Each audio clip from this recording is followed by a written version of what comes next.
Généralement dans l'église, aujourd'hui, selon la théologie évangélique, on vous dira que tous les êtres que Dieu a créés avant la création adamique s'appellent les anges. Et ça c'est bien. Mais c'était à un certain niveau de connaissance. Parce que le terme ange est comme le terme pasteur. Nous avons un pasteur, nous avons un prophète, nous avons un évangéliste. Mais s'ils viennent tous ici, on dira, les pasteurs sont arrivés. Parce que c'est le terme qu'on utilise pour parler globalement de ceux qui sont dans le ministère. Et pourtant, dans ce qu'on appelle pasteurs, il y a des apôtres, il y a des évangélistes, il y a des docteurs et ainsi de suite. En temps normal, tous les êtres que Dieu a créés, les esprits que Dieu a créés ne sont pas tous des anges. Comment? Mais le mot ange est utilisé pour juste identifier tous les esprits, toute la création qui est venue avant l'homme. Dis à ton voisin, les esprits et les anges. Je vais encore approfondir. Une étude profonde et en maturité, mais aussi étymologique, révèle que les anges ne sont pas les seuls êtres spirituels au service de Dieu. L'expression donc que moi je vous propose, et je propose à l'église de ma génération en cette décennie 2020-2030, en cette saison de l'église, à la place d'appeler ces êtres les anges, moi je vous proposerais qu'on appelle ces êtres l'armée des cieux. Je m'explique. Est-ce que je peux avancer? Vous allez voir plusieurs chrétiens dire les anges. Mais généralement, les anges que nous définissons sont en rapport avec, nous sommes surtout en Europe, nous connaissons le siècle des Lumières. Allez en Italie, allez au Louvre que vous connaissez. Vous allez voir partout des figures angéliques. Les peintres, les dessinateurs, la sculpture, les architectes. Il y a des images autant des gargouilles que des êtres démoniaques, autant qu'il y en a aussi des êtres célestes. Et généralement, on décrit les chérubins comme des petits enfants, avec des petites ailes. Et la plupart d'entre nous sommes de la génération de la série dessin animé. Ça s'appelle comment encore? Superbook. Et tout ce qu'on sait des anges, généralement dans l'imaginaire collectif, c'est que les anges viennent et ils ont des ailes.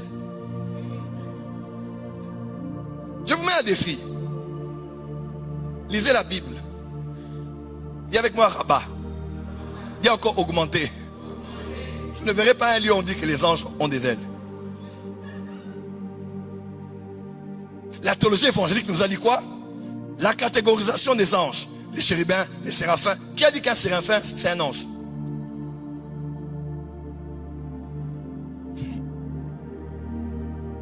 Ouais. Michée a dit, j'ai vu les créatures qui sont dans les cieux. Apocalypse chapitre 19. On dit quand Jésus va venir, il viendra avec l'armée des cieux. Une autre version dit les créatures qui sont dans les cieux. Apocalypse chapitre 5. On dit que les créatures qui sont dans les cieux, sur la terre, même dans la mer, ils crient pour adorer l'agneau. On parle des créatures qui sont dans les cieux. On ne parle pas des anges. On parle des anges pour la compréhension humaine. Mais à vrai dire, Dieu a créé plusieurs esprits à son service, parmi lesquels les anges. Voilà pourquoi Hébreu dit ceci, Hébreu 1 dit ceci. Qui sont donc les anges? Ce sont des esprits au service de Dieu, spécificité, envoyés pour exercer un ministère auprès de ceux qui doivent hériter du salut. Parce que tous les êtres au ciel ne sont pas créés pour travailler pour le salut de l'homme. Qui sont les 24 VA? Qui sont les 4 êtres vivants? Dans Ézéchiel chapitre 1, on parle des ophanimes. Vous connaissez les ophanimes? Ce sont des roues qui vivent, qui ont des yeux partout. Mais on ne nous a pas appris ça. Pour nous, quand un ange vient, il doit venir avec des ailes. Dans les récits bibliques, les anges sont généralement sur la terre et ils ont l'aspect des hommes. Voilà pourquoi dans Hébreu, il est écrit d'exercer l'hospitalité. Parce que plusieurs sans le savoir ont reçu. Pourquoi? Parce que les anges viennent comme des hommes. J'aimerais prophétiser ici. À partir de cette saison de Kairos, tu vas expérimenter un ministère angélique comme jamais tu ne l'as expérimenté. Tu seras à la maison, tu veux sortir, tu veux traverser, passer le chaussée. Tu veux avancer, quelqu'un que te tient par la main et te dit ne traverse pas. Parce qu'une voiture veut te cogner et te renverser. Un ange te tient. Le temps que tu dises, ah, pourquoi ça? Tu regardes à côté, tu regardes, il a disparu. Je me rappelle une fois, j'étais au Congo-Brazzaville. J'avais une décision ferme à prendre sur mon ministère et ma destinée. Je priais, je jeûnais, je cherchais Dieu et j'ai fait un songe. Le songe était tout simple. J'ai vu un homme qui était en chemise blanche et qui avait mis ce qu'on appelait autrefois les bracelets que les hommes mettent des fois ici pour tenir la chemise. Il avait mis ça, comme un cerceau comme ça, doré. Et j'ai vu, c'est tout. J'ai dit bon, c'est bon. Je me réveille le matin, je n'ai aucune réponse. Et j'ai dit bon, je vais aller chercher des commentaires bibliques de l'épître de Paul aux Éphésiens parce que c'est mon épître préféré. Je suis allé quelque part dans les bibliothèques des protestants, je cherchais. On m'a dit non, il faut traverser, aller de l'autre côté. Tu vas en trouver dans une autre bibliothèque qui est très bien documentée. Alors, j'arrive quelque part, une femme vendait des mangues. Je dis mais où se trouve la bibliothèque? Je donne le nom. Et pendant que je pose la question, un homme passe derrière moi et dit ah, la bibliothèque se trouve de l'autre côté. Quand je regarde cet homme, chemise blanche, avec un cerceau, et il m'a dit ce n'est pas ici, il m'a dit c'est de l'autre côté, c'est sous l'arbre, les arbres que tu vois là, la bibliothèque est là-bas. Je lui dis d'accord, je dis merci à la femme. Le temps de me retourner, il était juste à 2 pas de moi. Et la prochaine entrée était assez loin. Il ne pouvait pas marcher aussi vite pour traverser. Quand je me retourne, il avait disparu. Et j'ai compris. L'Esprit de Dieu m'a dit, c'est un ange qui était là. J'aimerais dire à quelqu'un en cette saison, Dieu te donne des aides surnaturelles. Amen. Ton amen n'est pas arrivé, c'est pourquoi. J'aimerais dire à quelqu'un, Dieu t'envoie des anges qui vont t'aider. Amen. Ils vont être comme des hommes ainsi. Ils parleront à ton patron. Ah, comment? Ils parleront à ton mari qui a quitté le foyer. Ils parleront à ta fille qui ne veut plus rentrer et aller à l'église. Yes. Ils parleront à n'importe qui. Mais Dieu envoie des anges en cette saison. Dis avec moi, Amen. Amen.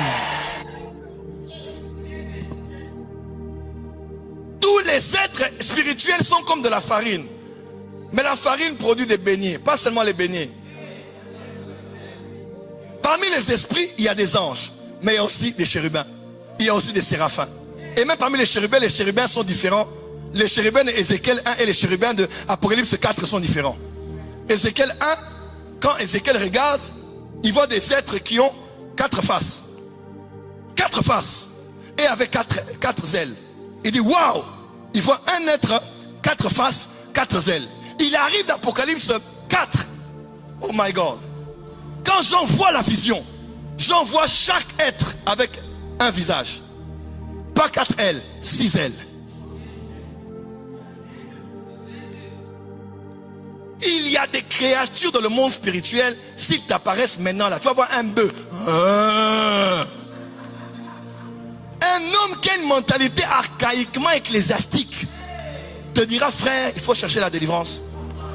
C'est les esprits mauvais des hallucinations. Mais quand tu es sous un leadership apostolique et prophétique, il te dira c'est certainement un chérubin. Aïe aïe aïe. Est-ce que je parle à quelqu'un qui est ici? Est-ce que je parle à quelqu'un qui est ici? Dis à ton voisin, voisin, il est temps pour l'église de vivre naturellement le surnaturel. Le surnaturel devient naturel dans cette église. Yes. Le surnaturel devient naturel dans ta vie. Yes. Dis amen très fort là où tu es. Amen. Je décrète et déclare que le surnaturel devient naturel. Amen.